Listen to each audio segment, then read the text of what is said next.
वाह वाह वाह। मैं गलत नहीं कह रहा हूं, मैं नेपाल तकरीर करने के लिए गया।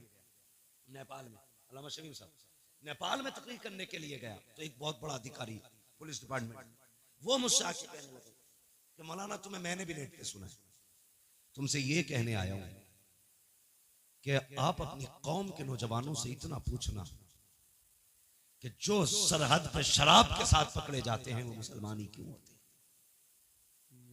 ये सोचने वाली बात है कि जो सरहदों पर शराब और नशे के साथ पकड़े जाते हैं वो मुसलमान ही क्यों होते हैं। इन्हें बताना तुम्हारे दीन में शराब कितना बुरा पाप है। सबने भी मुहर्रम शरीफ का हलवा खाया, लेकिन तुम्हें पता है जिसने अकबर के सीने पे बर्छी लगवाई थी वो शराब थी, जिसने असगर के गले में तीर लगवाया था वो शराब ही थी, जिसने कासिम के जिस्म के टुकड़े कराए वो शराब ही थी, जिसने अब्बास के बाजू कटवाए वो शराब ही थी, जिसने ओनो मोहम्मद को शहीद कराया वो शराब ही तो थी, जिसने सकीना के कानों की बालियां छिनवाई वो शराब ही तो थी, जिसने अहले बैत के खेमों को आग लगवाई वो शराब ही तो थी, जिसने मुस्तफा की बेटियों को कैदी बनवाया वो शराब ही तो थी, जिसने हुसैन को सजदे में शहीद कराया वो शराब ही तो थी। अगर तू हुसैनी है तो इसे हाथ कैसे लगाता है, होठों से क्यों लगाता है, थूक दे इसके ऊपर और ऐलान कर दे जिसको नबी से नफरत, जो नबी का नहीं वो हमारा नहीं, जिसे आका ठुकरा दे उसे हम हाथ नहीं लगाएंगे और ऐलान कर दे और लोगों शराब से मुस्तफा ने नफरत की है, अब मोहम्मद का गुलाम भी शराब से नफरत करके दिखाए। वाह वाह क्या बात है, वाह वाह वाह वाह वाह। करेंगे इंशाअल्लाह। अगली बात करने लगा, ये कोई तरक्की की बात नहीं। दूसरी बात, हमारे अमीरों के घर की इज्जत है, बुरा मत मानना, हमारे अमीरों के घर की इज्जत है, दूसरों के घरों की रौनक बन गई। वो कैसे? शादी आती है तो क्या कहती है बहन, भैया पैसे तो मैं खुद लाऊंगी अपनी पसंद से। बुरा मत मानना, जैसे आपकी बेटी है वो मेरी भी बेटी है, आपकी बहन मेरी बहन है, किसी को जलील करना मकसद नहीं है। मामला सिर्फ इतना है, मेरी तकरीर तबे यार को बेचैन करती है, सबब क्या है वही कहता हूं जो दिल पर गुजरती है। मेरे सामने ज्यादातर नौजवान बैठे और मैं ये सोचता हूं अगर जवान मजबूत हो गए ना तो कसम खुदा की मुआशरा मजबूत हो जाएगा। और मुझे खुशी है ये जलसा जितने लोगों ने कराया है सारे कड़ियल जवान है, इसमें कोई भी पुरानी सोच वाला नहीं, नए खून नए जज्बात वाले लोग हैं। और उम्मीद है इंशाअल्लाह एक इनकलाब आना है, एक इनकलाब आना है और हमारे मुआशरे को साफ सुथरा होकर के लोगों के सामने आना है। नौजवानों वादा करो हम अपने मुआशरे को बेहतर करेंगे, बोलो इंशाअल्लाह। इंशाअल्लाह, जोर से इंशाअल्लाह। अभी आप सारे नहीं बोल रहे, बोलो इंशाअल्लाह। गलतियां हमने क्या की, बहुत गौर से सुनो। हमारी बहन बेटियां हमसे कहती हैं भैया तेरी शादी है कपड़े अपने पसंद के लाऊंगा, हम लाड प्यार में पर्स निकाल के या बैंक का कार्ड निकाल के दे देते, ले जा लेके आ। जब वो लाई तो हमने कुछ नहीं देखा, जब उसने आके पहने तो फिर गैरत आ रही थी लाने के बाद पहने, लेकिन हमें नहीं, देखने वालों को गैरत आई। कसम खा के बताओ, शादी ब्याह तुम भी अटेंड करते हो, मैरिज हॉलों में जाते हो, जब तुम शादी वाले फंक्शन में जाते हो कितनी बेटियों के सर पे दुपट्टा नजर आता है, तुम फैसले करो, मैं नहीं कहूंगा। हम लोग तो जाते ही नहीं मैरिज हॉलों में, इसलिए कि अगर दावत मिल भी जाए तो वहां खाने का इंतजाम नहीं, सारे गधों की तरह खाया करते हैं। हाँ? एक मौलवी को खाने के लिए जगह तक नहीं मिलती, लोग कहते हैं बड़ा महंगा मैरिज हॉल है, बड़ा महंगा किया है। तो यार कुर्सियां आलीशान होनी चाहिए थी, लेकिन हाथ में प्लेटें। एक को मैंने देखा, हद होती है, उसने इतनी प्लेट भर ली कि दोनों हाथों से पकड़ रहा था। अब चक्कर में था खाए कैसे और रखे कहां। यार पहली बात तो हम लोग जाते ही नहीं है, चले जाएं तो जो लेना देना दे के आ जाते, क्योंकि हमारे लिए जगह ही नहीं, लोग टहल टहल के खाते हैं। इसलिए तुमसे पूछ रहा हूं कितनी बेटियों के सर पे दुपट्टा होता है? 5% बहुत कह दिया आपने, 3% बेटियों के सर पे दुपट्टा नहीं होता। ये दुपट्टे सड़क के गले में आ गए। और वहीं पे फिर हुक्म होता है नौजवान दूल्हा की तरफ से कि सारी एक एक मेहमान की वीडियो बननी चाहिए। उसी मेहमान में किसी के घर की बेटी भी खड़ी है, किसी के घर की बहन भी खड़ी है, किसी की बीवी भी आई खड़ी है, बिना दुपट्टे के सबकी वीडियो बन रही है। लोग दूल्हा को कम देखा करते हैं, उन तमाशों को ज्यादा देखा करते हैं। कहीं कहीं पे अगर लड़कियां खड़ी होती हैं, ये वीडियो बनाने वाले, शादियों में औरतों का तमाशा बनाने वाले इतने बेगैरत होते हैं। जिन बेटियों के सर पे दुपट्टे नहीं होते, उनके चेहरों को जूम करके कैमरे में लिया जाता है, रोक रोक के वीडियो बनाई जाती है। फिर कहा जाता है फला की शादी की वीडियो मुझे भी देना, फला की शादी की वीडियो मुझे भी देना। किसकी वीडियो है? मेरे भाई की शादी की है। नहीं, कितनी बेगैरती का लिबादा ओढ़ा है। तेरी बेटी की जब वीडियो नौजवान रात को बिस्तर पे लेट के देखता है और तुझे तो पता भी नहीं है कहां रोक के वीडियो देखी जाती है, कहां जूम किया जाता है, कहां चली गई तेरी गैरत। और तेरी नजरों को मुस्तफा ने हया के पहरे दिए थे, तेरे वजूद को बहन की इज्जत का रखवाला बनाया था। तुझे मुस्तफा ने इस्लाम की वो पावर दी थी कि अपनी तो अपनी परायो बेटियों की इज्जत का रखवाला था तू। आज तूने वीडियो बना करके अपनी बेटी का तमाशा बना दिया और तुझे हो क्या गया है। और तुम्हें खुदा का वास्ता शादी ब्याह में वो लिबास न पहनाना जो तमाशा बन जाए। अगर बेटियां आए उनसे कहना पर्दे में आना मुझे मतलब नहीं है, तू रूठे या ना रूठे, तमन्ना ये है कोई राजी हो न हो, मदीने वाला मुस्तफा राजी हो जाना चाहिए। वाह वाह, क्या बात है, वाह वाह। नारे तकबीर, नारे रिसालत, आमदे मुस्तफ़ा कॉन्फ्रेंस, मुफ्ती हम्माद साहब क़िबला, नारे तकबीर, नारे रिसालत। वाह वाह वाह वाह। अल्लाह सबको जन्नती बनाए, सबकी तमन्ना है भी और होना भी चाहिए। मेरे हुजूर ने फरमाया था अल्लाह से दुआओं में जन्नत मांगा कर। ये तो एक अजीब दो है। जन्नत से भी लोगों का दिल हटा दिया जाता है। माजरत के साथ मैं नात खानों का मुखालिफ हूं। नात खानी बड़े फख्र की बात है और बड़े नसीब की बात है, लेकिन कभी कभी नात खानी में भी लोग कह जाते हैं हमें रिजवान तेरी जन्नत की जरूरत नहीं। हुजूर कहते हैं कि अल्लाह से जन्नत मांगा करो। जब बंदा 3 मरतबा अल्लाह से कहता जन्नत दे जन्नत दे, जन्नत कहती है अल्लाह मुझे इसके नाम में लिख दे। बेशक बेशक, क्या बात। हुजूर क्यों रोते रहे? ताकि उम्मत को जन्नत मिल जाए। जी जी, हाँ, उम्मत को जन्नत मिल जाए। हाँ, कितनी जोर से कह रहे हैं, मुझे देख के जहन्नम को भी आ गया पसीना। ये कोई तुम्हारे घर का हीटर नहीं है, जब चाहो कान ऐंठ के ठंडा कर दिया। जहन्नम है, ये जहन्नम है। तुम्हें पता है ये जो गर्मी होती है ना, ये जहन्नम की सांस से गर्मी होती है। जिसकी सांस में इतनी गर्मी है उसके अंदर कितनी गर्मी होगी। दुआ कर अल्लाह से, पुलसिरात से गुजरने की बारी आए ना तो हुजूर की दुआएं बस साथ लग जाए। अगर उनकी दुआएं साथ न लगी ना तो फिर खैरियत नहीं है, खैरियत नहीं है। मैं यहाँ लामा बना फिरता हूँ, यहाँ हमारी पगड़ी और जुब्बे की इज्जत है, वहां कोई मसला नहीं। वहां सारी एक लाइन में खड़े होंगे, बता क्या करके आया है, सबको बताना है तूने क्या किया, तूने क्या किया। दुआ करना यार, अमल तुल रहे हो तो मुस्तफ़ा खड़े हो, वाह, पुलसिरात से गुजर रहे हो तो हुजूर दुआएं कर रहे हो। बेशक। अगर हुजूर दुआएं करेंगे तो बरेली के इमाम ने कहा था रजा फूल से वजद करते गुजरिए कि है रब्बे सल्लिम दुआए मोहम्मद। क्या बात। हुजूर अगर दुआ कर देंगे तभी बेड़ा पार होगा, वरना काम नहीं है ऐसे, नहीं है काम ऐसे। बेटियों को सिखाओ दीन क्या है, खुद भी समझो दीन क्या है। खुदा की कसम तेरी मेरी बेटी की औकात क्या है? हाँ? क्या औकात है हमारी तुम्हारी बेटी की? खुद अगर हम देंगे, लोग कहते हैं यार तू बड़ा मशहूर है। मैं कहता हूँ अल्लाह का शुक्र है उसने मेरे ऐबों पे पर्दे डाल रखे हैं। अगर वो पर्दे उठा देना, हाथ चूमना तो बड़ी बात है, कोई महफिल में न बैठाएगा। ये तो करम है उसका कि वो बंदों के राज पे पर्दे डाले रहता है। बड़ा करीब है, बहुत करीब है।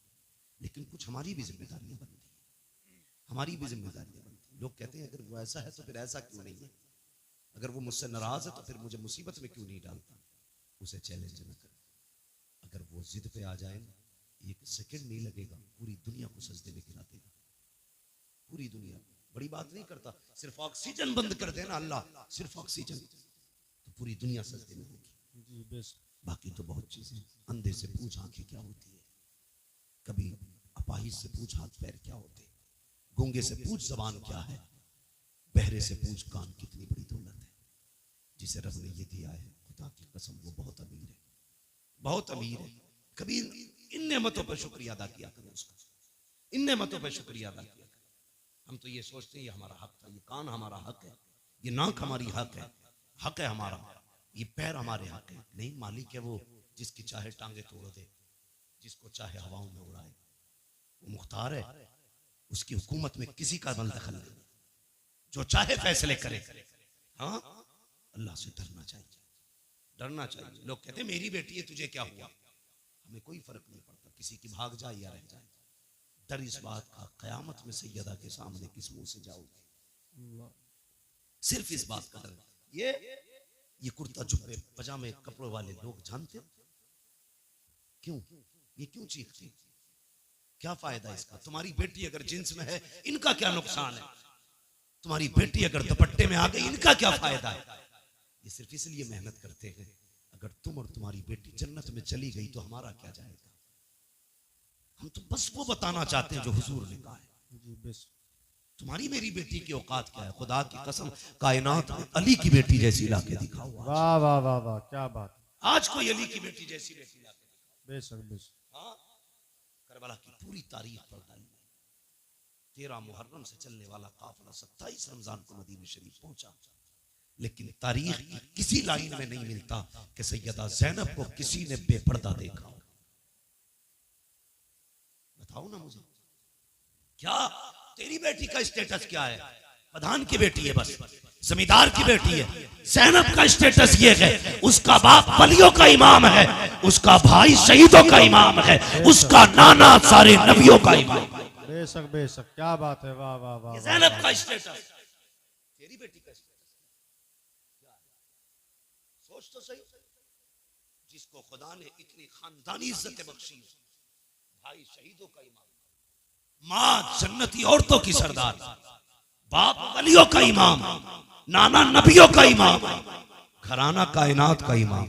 बेशक बेशक बेशक। वो पावर वाली 13 मुहर्रम से 27 रमजान तक कैदी बनकर रही, किसी ने बेपर्दा नहीं। तेरी बेटी ने 13 साल उम्र क्या गुजारी, 10 मुहर्रम को तेरी बेटी ने मेले के नाम पे, मुहर्रम के नाम पे दुपट्टा उतार दिया। सोचो हम किधर जा रहे हैं, किधर जा रहे हैं। अगर पर्दे की बात आ जाए तो लोगों को चिढ़ हो जाती है कि ये बरेलवी नहीं है, कहा क्योंकि हमारी बेटी को मुहर्रम से रोक रहा। इतना गलत तोड़ मरोड़ के बाद बयान कर दिया। हम तुम्हारी बेटी को शरीयत की हद बता रहे हैं, हम अपनी बेटियों को शरीयत की हुदूद सिखा रहे हैं। हम बताना चाहते हैं तेरी इज्जत मेले बाजारों में नहीं है, तेरी इज्जत रब ने घर की 4 दीवारी में रखी। बेशक बेशक सिखाते बेशक। बेटियों को, खुदा की कसम सुने बहुत गौर से, किसी की भी बेटी, मेरी बेटी है, तेरी बेटी, बाजार में जाए या मेले में जाए, कितने कंधे गैर महरम के लगते, खुद बताइए। या सारे बायजीद बुस्तामी खड़े बाजार में, या जाने वाली राबिया बसरिया के सब? नहीं, ना कोई बायजीद बुस्तामी है, ना कोई राबिया बसरिया है। एक बाजार से निकलो 10 लोगों से कांधा टकराता है और कोई फर्क तक नहीं पड़ता। सुन, यजीद के दरबार में अली की बेटियां खड़ी थी, मैं बता रहा हूं तुम्हें इस्लाम क्या है। यजीद के दरबार में हुसैन की बेटियां खड़ी, हाँ, सुबह पहुंची यजीद के दरबार में और वो नशे में था शराब के। दरबानों ने कहा सुन, अली की बेटियां आई हैं।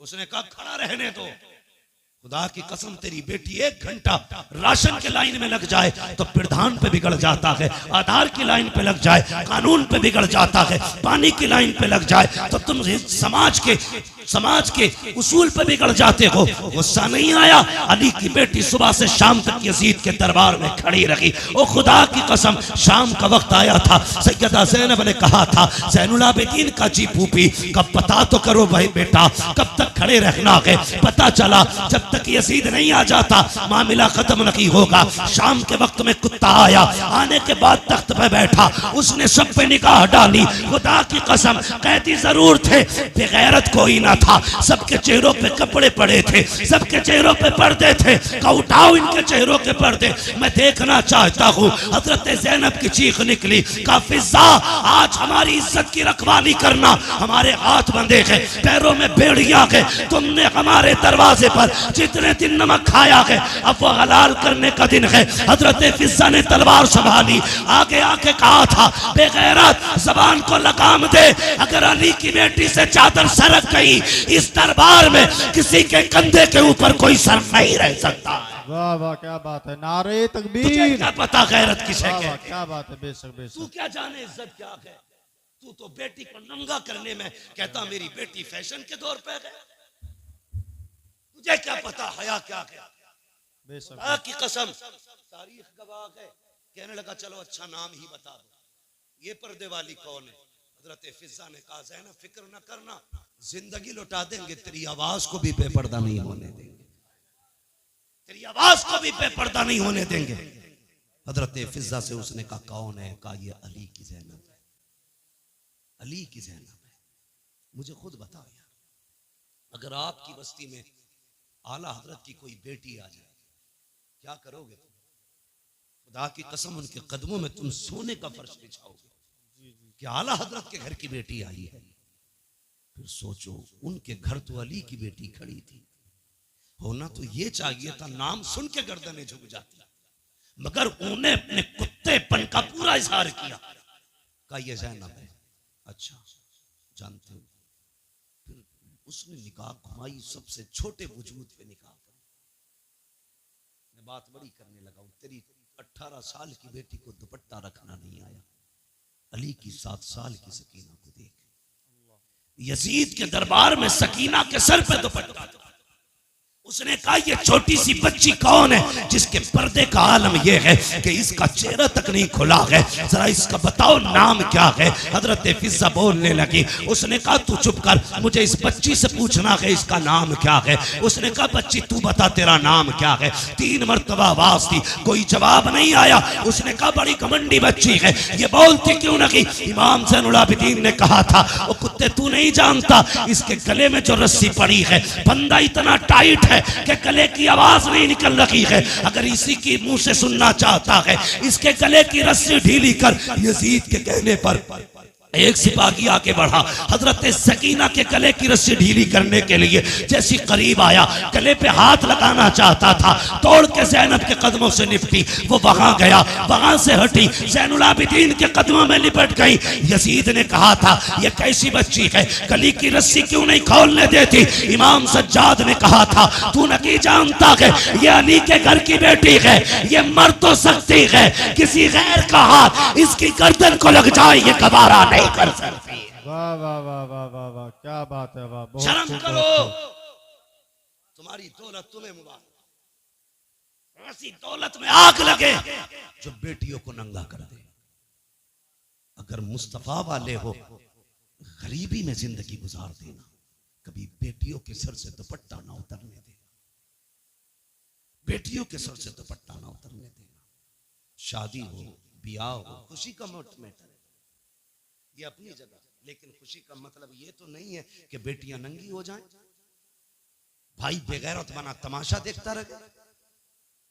मेरी गुजारिश है आपसे, समाज को बेहतर करो, शादियों को पाकीज़ा बनाओ, गुनाहों का मरकज नहीं, तबाहकारी का अड्डा नहीं, बदमाशी का ठिकाना नहीं, शादियों को पाकीज़ा बनाओ ताकि निकाह की बरकतें अल्लाह बस्ती पे जाहिर फरमाए। समझ रहे ना मेरी बात? नौजवानों, ये कदम आपको उठाना पड़ेगा।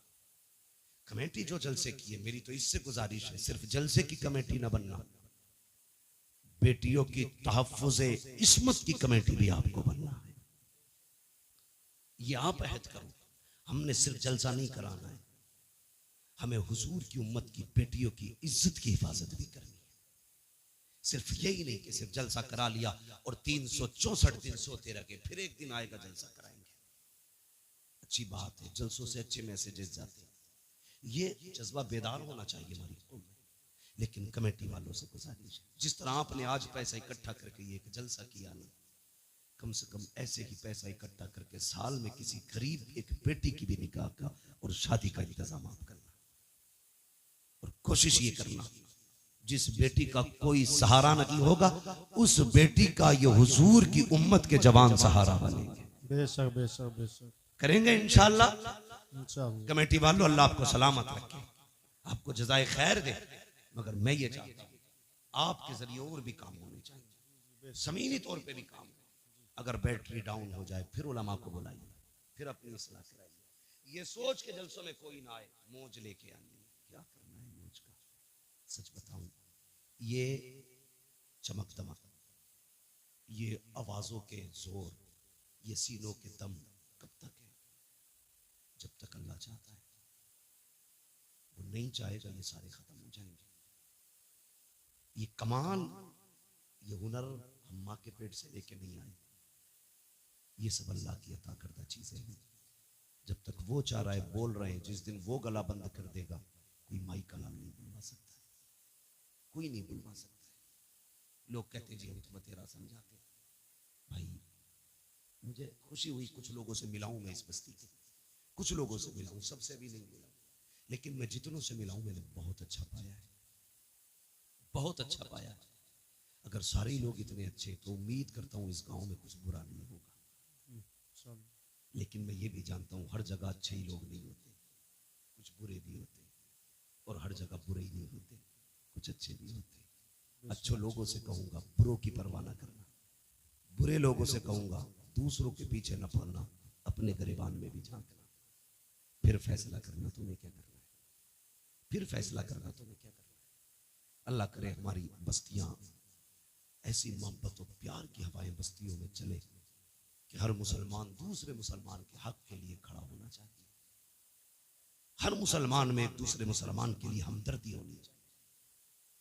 गलत नहीं कह रहा, आप किसी एक समुदाय के बंदे को टच करके देखिए, पूरी कौम कौवे की तरह आ जाती है, और हमारी कौम के किसी भी बंदे को बीच में काट दिया जाए बाकी लोग तमाशा बने देखते। हम यहाँ जीने के लिए नहीं आए, हम यहाँ मरने के लिए आए। मेरी बात बस समझ लेना, मैं इससे ज्यादा नहीं कह सकता। हम यहाँ जीने के लिए नहीं आए, मरने के लिए आए। वो जिंदगी भी क्या जिंदगी है, ये कुत्तों की तरह गुजरे। कम से कम बहन बेटी की इज्जत की हिफाजत करो, भाई हो तो बहन की इज्जत की हिफाजत करो, बाप हो तो बेटी की इज्जत की हिफाजत करो। एक काम और करना है, अल्लाह आपको सलामत रखे। मैंने देखा इस गांव में बिल्डिंगें तो ऊंची ऊंची है, पक्के मकान वहीं ज्यादा होते हैं जहां पैसा होता है, वरना कॉलोनी से कोई इतनी बड़ी बिल्डिंग तो बन नहीं सकती। अल्लाह तौफीक देना तो बस्ती वाले मिलके अपनी बस्ती की बच्चियों के लिए एक स्कूल कायम जरूर करना, और तुम्हारे स्कूलों में पढ़ाने वाली भी मुहज्जब बेटियां हो और पढ़ने वाली भी मुअद्दब बेटियां। आप बिल्डिंगें कितनी ऊंची बना लो, अगर बच्चियों को अच्छे स्कूल नहीं दे सकते तो आपने कुछ नहीं किया है। तुम नहीं जानते, कभी बसों में जो घूमते ना वो देखो, जो रोडों पे रहते हैं, हमारी बेटियों को किस कुत्ते की नजर से तका जाता है, भेड़ियों की तरह देखते हैं बेटियों। मैं कहता हूं बेटी इज्जत से घर लौट आई, रब का शुक्र अदा कर, वो वापस आ गई, बड़ी बात है। वरना बेटियों के लिए कितने फंदे लगे गए सोच भी नहीं सकते। लोग कहते हैं अल्लाह का शुक्र है 3 फर्में चल रही है, अल्लाह का करम है, वो बहुत बड़ा ठेका चल रहा है। कभी ये भी कहे खुदा का शुक्र है हमारी बस्ती में बच्चियों के लिए स्कूल चल रहा है। ये काम नौजवानों आपको करना है ताकि आने वाली नस्ल को एक अच्छी जिंदगी दे सको। हमारी कौम का मुस्तकबिल रोशन होना चाहिए। इस वक्त आपके पास 2 रास्ते, या तो आप बेटियां खो दो या फिर आप जाहिल हो जाओ। इसके अलावा तीसरा रास्ता तुम्हारे पास नहीं है।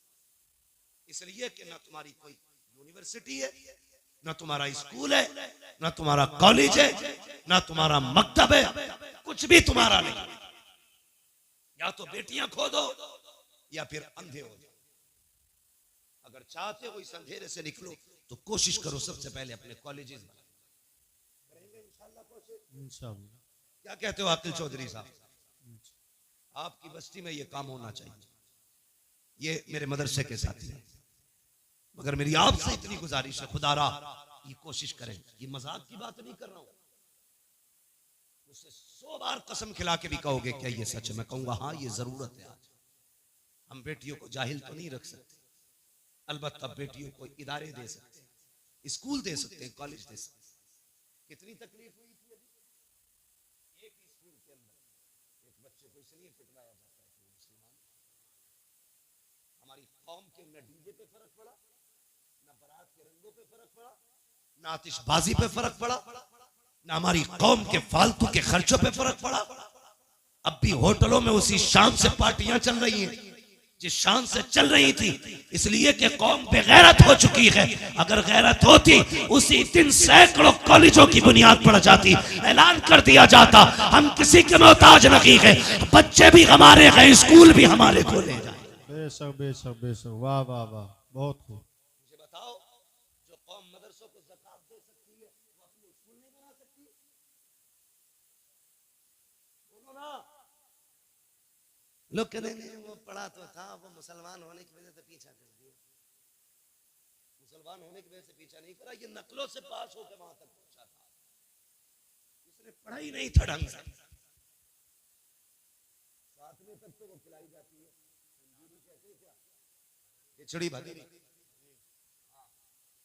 8वें तक जिंदगी अंधा करके गुस्तीना बिल्कुल ठप कर दी जाती है। उसके बाद हमारे हमदर्द बनते लोग कि 500 रुपए दे दे नकल करवा देंगे, पास हो गया, अब्बा लड्डू बांट रहे, अब बेटा पास हुआ, ये नहीं बताता 500 रुपए नकल के भी दिए। जी जी।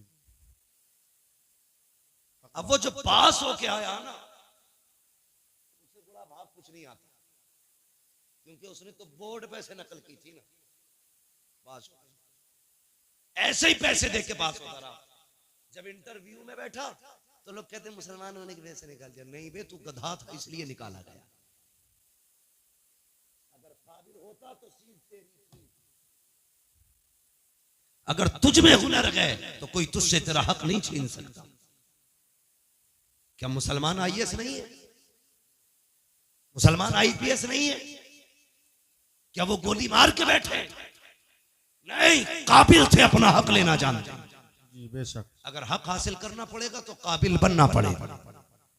इसलिए पंजीरी छोड़ो, खिचड़ी छोड़ो, नकल छोड़ो, भले 3 बार फेल हो लेकिन अपनी मेहनत से हाई स्कूल पास करो। समझ गए मेरी बात? अब्बा 500 रुपए दे के औलाद को पास करा के लड्डू न बांट, वरना ये तेरी खबर पे लात मारेगा। तो कहेगा तूने लड्डू न बांटे होते तो आज मैं हाई स्कूल करने के बाद घास नहीं खोद रहा होता। यही वजह है अक्सर हाई स्कूल के बाद दुकानों पे बैठा मिलेगा। जी जी जी जी बिल्कुल। उसे धनिया लिखना नहीं आता, लहसुन लिखवाने लगो तो कभी मुंह देखता, कभी पर्चा देखता। काबिल बनिए, कामयाब बनिए, मंजिल आपका इंतजार कर रही है। आप अगर काबिल नहीं है तो आपको तो भाई साहब रहने तक जगह नहीं दी जाएगी। हो किस हवा में? आने वाला दौर मजदूरी वही करेगा जो कंप्यूटर चलाना जानता होगा, वरना आप कोई खुरपे से भी मजदूरियां नहीं करा रहा है। समझ गए ना मेरी बात? पढ़े लिखे लोगों के लिए जगह है, पढ़िए, आगे बढ़िए। और ये तनख्वाह है, ये वो तनख्वाह है, ये झगड़ों से निकलिए। मरने के बाद किसी का कुछ नहीं रहना है, खाली हाथ जाना है। सिकंदर का नाम सुना है? सिकंदर प्रधान था ना मिलत का। कौन था सिकंदर? बहुत बड़ा बादशाह गुजरा है। हाँ, इसने 22 साल की उम्र में आधी दुनिया फतह कर ली थी। और 22 साल में हमारी अम्मा ये कहती है भी तो लल्ला छोटा है, सुधर जाएगा, 23 का हो जाएगा। वो 22 साल में आधी दुनिया फतह करे बैठा, और इसका 22 साल का भी नेकर में घूम रहा। अम्मा थपकी दे के सुला रही है। जो कर गुजरने की उम्रें थी वो नेकर में गुजर गई। अब बुढ़ापा आया तो ये निकला फतह करने, इसे खुद अब बैसाखी की जरूरत है। 22 साल में आधी दुनिया पे हुकूमत करने वाला बंदा, वो तो एक जगह सांप ने इसे काट लिया। हाँ, सुना यह है इसके साथ अरस्तु था, बहुत बड़ा तबीब था। उसने उससे कहा यार मेरा इलाज कर। कुछ दिन इलाज के बाद अरस्तु ने कहा कि बादशाह अब नहीं बचेगा, मौत करीब आ गई। उसने कहा ऐलान कर दो, कोई है जो मेरी सारी दौलत लेके मुझे इतनी सांसें उधार दे दे कि मैं अपने वतन तक जा सकूं। अरस्तु ने कहा था, बादशाह ऐसी कोई दौलत नहीं बनी जो किसी को सांसें उधार दिलवा दे, कोई तुम्हें सांसें नहीं दे सकता। उसने कहा, मैं आधी दुनिया का बादशाह हूं, क्या मुझे इतनी मोहलत नहीं कि वतन तक जा सकूं? उसने कहा, सांसों का मालिक तू नहीं, सांसों का मालिक कोई और है। आज तेरा पैसा काम नहीं आने वाला।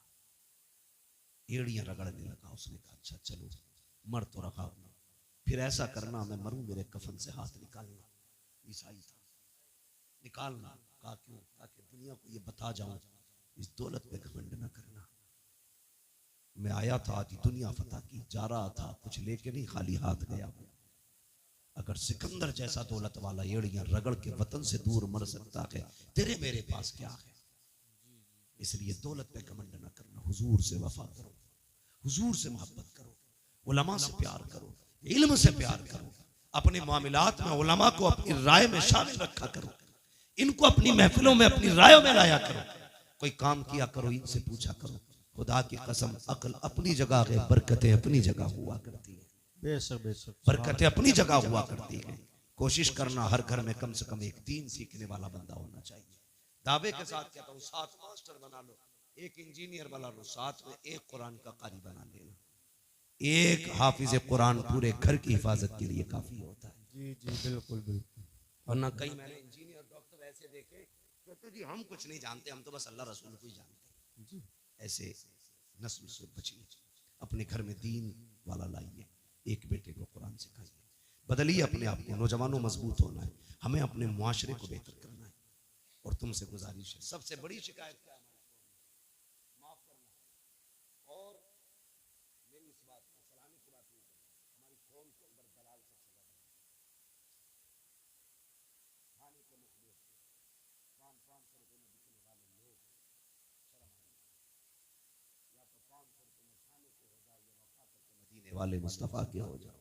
क्या बात है, वाह वाह।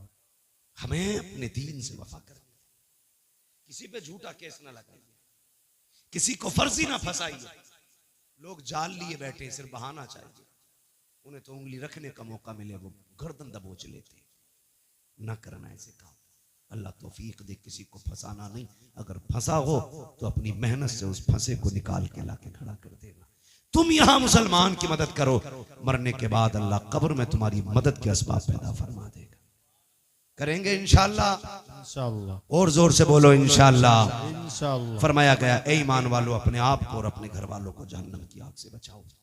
कोशिश करें, दूसरों पर तंज करने से पहले जरूरी है अपने घर वालों की सलाह करें, अपने बच्चों को दीन से जोड़ें, मस्जिद के करीब लेके आए, अल्लाह से रिश्ता मजबूत करें, उसके रसूल से रिश्ता मजबूत करें। माँ बाप की नौजवानों इज्जत करो। माँ बाप से भी गुजारिश है, सिर्फ तुम्हारी फर्माबरदारी लाजिम नहीं, तुम पे भी कुछ हक औलाद का, तुम भी जरा इंसाफ करो, बच्चों के साथ सितम न करो। बात बात में ये नहीं है कि मैं तुझे जायदाद से मैं दखल कर दूंगा। आपकी भी जिम्मेदारी है, बच्चों को अच्छी तालीम दे, अच्छी तरबियत दे, उन्हें सिखाएं इस्लाम क्या है, उन्हें बताएं दीन क्या है, उनको ये सिखाएं हम यहाँ पर अल्लाह और उसके रसूल के लिए आए हैं। अच्छी नस्ल इंशाअल्लाह परवान चढ़ेगी, मुआशरा खुद ब खुद अच्छा होता चला जाएगा। ईमान वालों, अपने आप को और अपने घर वालों को जहन्नम की आग से बचाओ।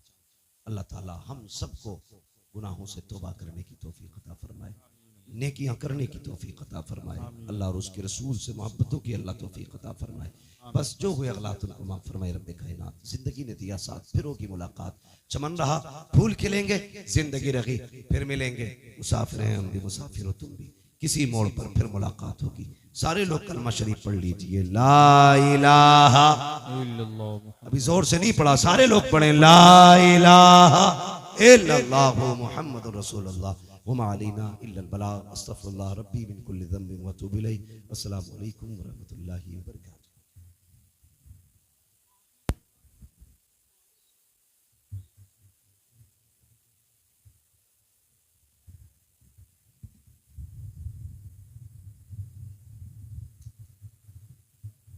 मुस्तफा